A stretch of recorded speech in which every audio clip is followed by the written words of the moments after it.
The diagram shows the sketch of the graph of y is equal to negative 4x minus x squared, cutting the x-axis at A and B. So you can see that the curve is cutting the x-axis at A and B. Find the coordinates of A. So they want you to find the coordinates of A here. Now, how are we going to find the coordinates of A? So, what you have to know is that along the x-axis, the value or the y-coordinate is equal to 0. Okay, so because this curve is cutting the x-axis at A here, and A is here on the x-axis, it means that for us to find the coordinates of A, we are going to equate this equation of this curve to 0, meaning where there is y, we are going to put 0. Okay, so meaning we are going to say this is but I.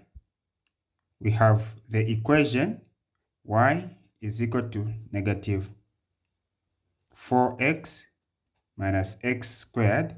We are going to have negative 4x minus x squared is equal to 0.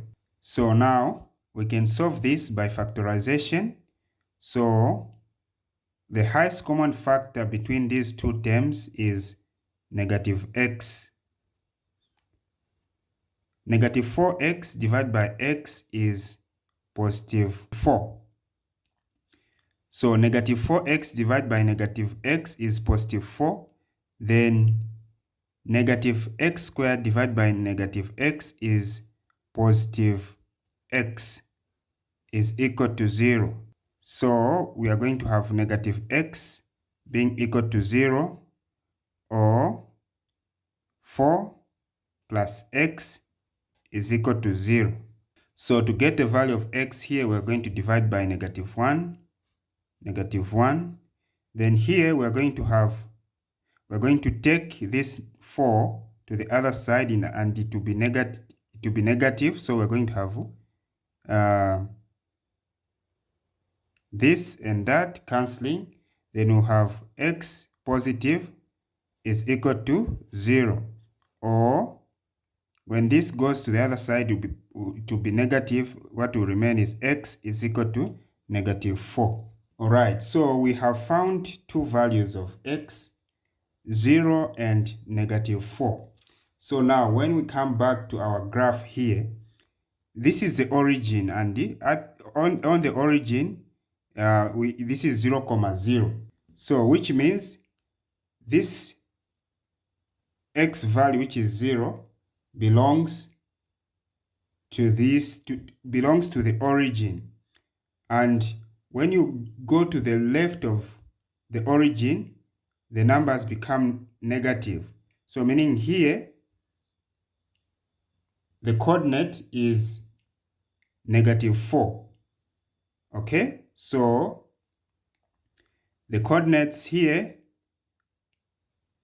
for x is going to be negative 4.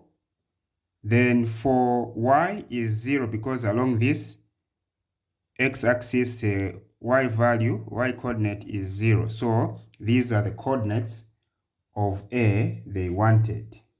The second part of this question is saying, find the turning point of the graph. The turning point of the graph. So you can see that this graph is going like this until it reached here, the maximum, and then it started turning.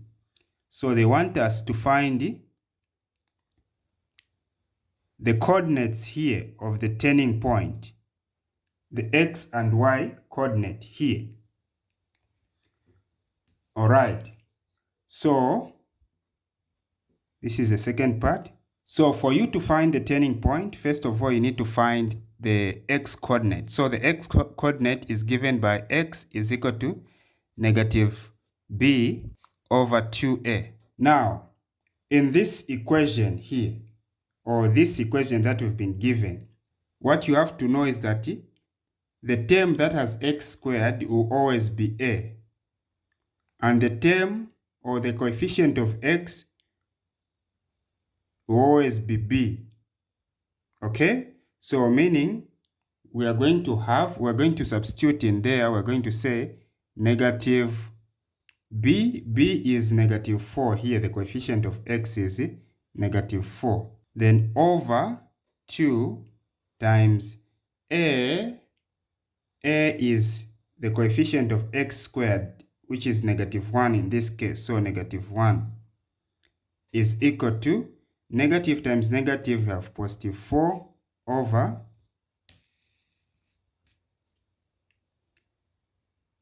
2 times negative 1 is negative 2.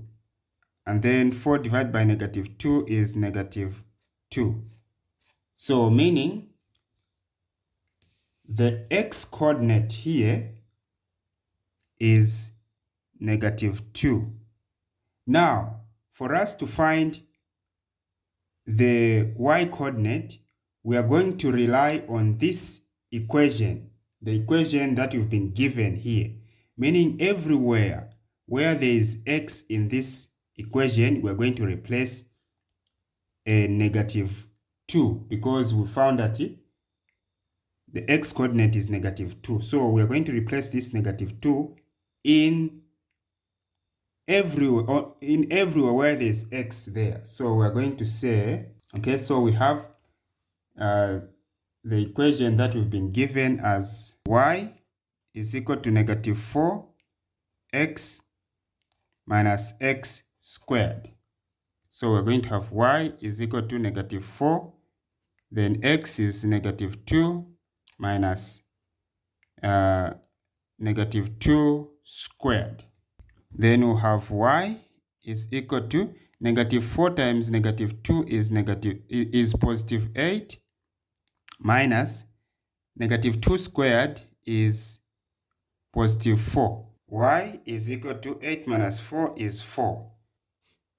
So meaning the y coordinate here is 4. If you are with me up to this point, it means you are enjoying what I'm doing. So please consider subscribing, comment, hit a like button, and share. And if you'd like to learn how to graph cubic functions and also how to solve equations using the graph of the cubic functions, please click on the video that is showing on the screen right now. Goodbye.